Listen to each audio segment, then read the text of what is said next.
হাই friends, মই আয়ুষ ৰং চেনেলত সম্প্ৰচাৰিত হৈ থকা সুৰুজমুখী ধাৰাবাহিকখনৰ আজিৰ খণ্ডটো চাবলৈ বহুত বেছি ভাল লাগিব, কিয়নো আজিৰ খণ্ডটোত শুনে শেৱালিৰ আগত বিয়াখন ভালে ভালে হৈ গ'ল, তুমি এতিয়া কেইঘণ্টামান শুই লোৱা, মই বাৰ ওচৰত যাওঁ। এইখিনি সময়ত বা আৰু ভিন্দৰ লগত থকাটো অত্যন্ত দৰকাৰ।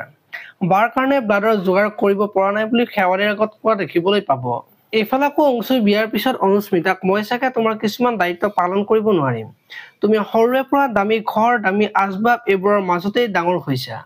এতিয়াতো তুমি সেই সুবিধা ইয়াত নাপাবা বুলি অনুস্মিতাক ক'ব, আৰু তেতিয়া অনুস্মিতাই মোক সেইবিলাক একো নালাগে, কেৱল তোমাৰ পৰা মৰম পালে হ'ল, দামী ঘৰ দামী গাড়ীৰে কি কৰিম বুলি কোৱা দেখিবলৈ পাব। আনফালে আকৌ পৰি আজি শুনৰ আগত বেবীৰ কথা সুধিব, আৰু তেতিয়া শুনে বেবীৰ ৰুমত আছে বুলি মিছাকৈ ক'ব, আৰু তেতিয়া বেবীৰ কথাটো শুনি পৰিয়ে মনত আনন্দ পাব। এতিয়া যদি পৰিয়ে সঁচা কথাটো গম পায় তেতিয়া কি কৰিব দেখিবলৈ পাব আজিৰ খণ্ডটোত।